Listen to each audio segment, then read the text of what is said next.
بسم اللہ الرحمن الرحیم الم یعلموا انہ من یحادد اللہ ورسولہ فأن له نار جہنم خالدا فيها ذلك الخزي العظیم صدق اللہ العلی العظیم۔ رفقائے گرامی، منافقین کا تذکرہ چل رہا ہے۔ آج کی آیت میں اللہ تعالیٰ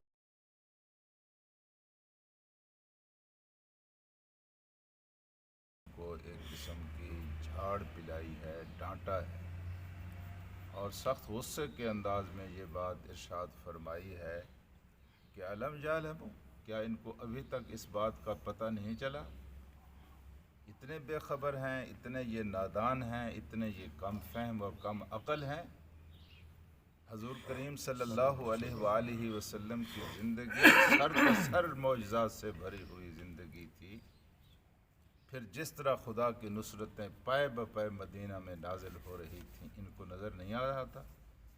کیا انہوں نے بدر میں اللہ تبارک و تعالیٰ کی نصرتوں کو نہیں دیکھا تھا؟ کیا انہوں نے اس منظر کو نہیں دیکھا تھا کہ ایک اکیلا شخص حق کی دعوت کو لے کر اٹھا ہے اور اس نے پورے جزیرہ عرب میں ہلچل مچا دی ہے؟ اور پھر کیا ان کو نظر نہیں آ رہا تھا کہ جو لوگ حضور کریم صلی اللہ علیہ وسلم کے دامن سے وابستہ ہوئے ہیں وہ کل کس طرح تھے اور آج کس طرح ہیں؟ کس طرح وہ سیرتوں کو اجاڑ رہا ہے، کردار سازی کر رہا ہے، اخلاق کو خوبصورت بنا رہا ہے؟ ان کو کچھ پتہ نہیں چلتا؟ الم یعلموا، کیا یہ نہیں جانتے؟ اور کیا یہ نہیں جانتے کہ جو رسول کریم صلی اللہ علیہ وسلم اور آپ کی دعوت کے مخالفت کرنے والے تھے، اللہ تعالیٰ کی غیبی طاقت نے ان کو کس طرح عبرت کا نشان بنایا ہے؟ کیا ان کو نظر نہیں آ رہا؟ بدر کے میدان میں جس طرح ان کے سرداروں کے ساتھ ہوا، جو اپنے آپ کو بڑا فن خان کہتے تھے اور اپنے آپ کو سپر طاقت کہتے تھے، خود اللہ تبارک و تعالیٰ کی نصرت و تائید نے جس طرح ان کو ذلیل و رسوا کیا، کیا ان کو یہ بھی نظر نہیں آتا؟ تو ارشاد یہ ہوا ہے کہ الم یعلموا، کیا یہ نہیں جانتے کہ انہ من یحادد اللہ ورسولہ، کہ جو شخص بھی اللہ اور اس کے رسول کی مخالفت کرتا ہے، جو شخص بھی اللہ اور اس کے رسول کے مقابلے میں آتا ہے، اللہ اور اس کے رسول کے ساتھ جنگ کرتا ہے، اللہ اور اس کے رسول کا یعنی سامنا اس انداز سے کرتا ہے کہ میں ان کے مقابل کھڑا ہوا ہوں، من یحادد اللہ ورسولہ فأن له نار جہنم، اس کے لیے اس دنیا میں رسوائی ہے سو ہے، لیکن اصل سزا ان کی یہی ہے کہ اللہ تبارک و تعالیٰ نے ان کے لیے جہنم کی آگ تیار کر رکھی۔ اور حضرات، یہ سب سے بڑی سزا ہے دنیا کے اندر۔ کسی قانون کے اندر چاہے وہ کتنا ہی غیر مہذب یا ظالمانہ کیوں نہ ہو، کسی قانون کے اندر آگ کی سزا کسی نے نہیں رکھی ہے۔ تاریخ میں ایک بادشاہ کا تذکرہ آتا ہے، اس نے لوگوں کو آگ میں جلایا تھا۔ قانون نہیں ہے یہ، آگ کی سزا کا اختیار صرف اور صرف اللہ تبارک و تعالیٰ کو ہے، اور آگ کی سزا صرف اللہ کے اختیار میں ہے۔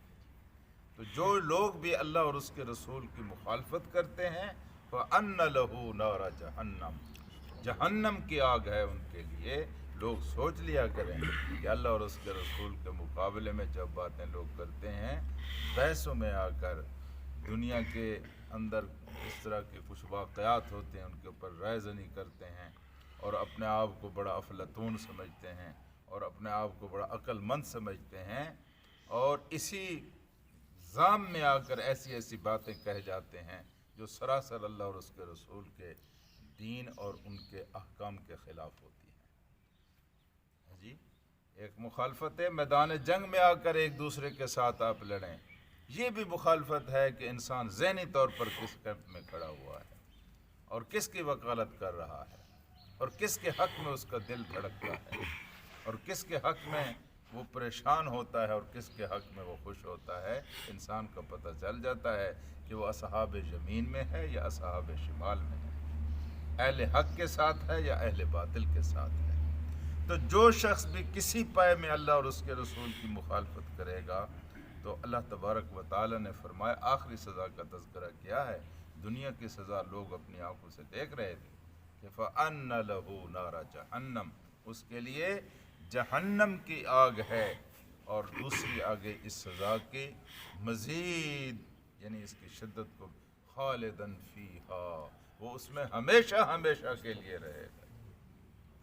جہنم کی سب سے بڑی مصیبت یہ ہے کہ اس میں ہمیشہ ہمیشہ انسان کو رہنا پڑے گا، اللہ یہ کہ اللہ اہل ایمان کو ان کے سزاؤں کی، ان کے گناہوں کی سزا دے کر ان کو وہاں سے فارغ فرما دے، ورنہ کافر تو ہمیشہ ہمیشہ کے لیے، کیونکہ اس نے ساری زندگی اللہ کی خلاف ورزی کی ہے، اللہ کے حکم کی خلاف ورزی کی ہے، اس لیے اب ہمیشہ ہمیشہ اس کو وہاں رہنا پڑے گا، خالدن فیہا، ہمیشہ ہمیشہ وہ وہاں رہے گا۔ ذالک الخزی العظیم، یہ سب سے بڑی رسوائی ہے، کافر کا جہنم میں جانا بڑی رسوائی ہے، لیکن کسی مسلمان کا جہنم میں جانا اس سے بھی بڑی رسوائی ہے، جی کسی مومن کا جہنم میں جانا اس سے بھی بڑی رسوائی ہے۔ من تدخل النار فقد اخزیتہ، اے اللہ جس کو تو نے جہنم کے اندر داخل کر دیا اس کو تو نے رسوا کر دیا۔ جی تو اہل ایمان میں سے کوئی اگر بد نصیبی کی وجہ سے جہنم میں چلا گیا تو کافر پوچھے کہ تیرا کیا بنا؟ تو کلمے پڑھتا تھا، تو نمازیں پڑھتا تھا، تو کیسے آ گیا جہنم کے اندر؟ اس لیے میرے دوستو اور ساتھیو، جہنم کافروں کے لیے بنائی گئی ہے، اہل ایمان موقع نہ دیں اس بات کا کہ ان کو جہنم میں داخل کر دیا جائے۔ اللہ نے ان کے لیے جنت بنائی ہے، وہ اپنے گھر کو حاصل کریں، وہ دوزخیوں کے گھر میں، کافروں کے گھر میں، مشرکوں کے گھر میں نہ گھسیں۔ اللہ تعالیٰ نے ان کے لیے جنت بنائی ہے، اللہ نے ان کے لیے دوزخ نہیں بنائی۔ تو جو جہنم میں داخل ہو گیا وہ رسوا ہو گیا، اور یہاں بھی یہی بات بالکل ذالک یہ ہے، کیا یعنی جہنم میں داخل ہونا یہ ہے خزی العظیم، یہ ہے رسوائی۔ کتنی رسوائی؟ عظیم رسوائی، بڑی رسوائی ہے کہ انسان جہنم کے اندر داخل ہو جائے۔ اللہ سے دعا کرتے ہیں کہ اللہ تبارک و تعالیٰ دنیا و آخرت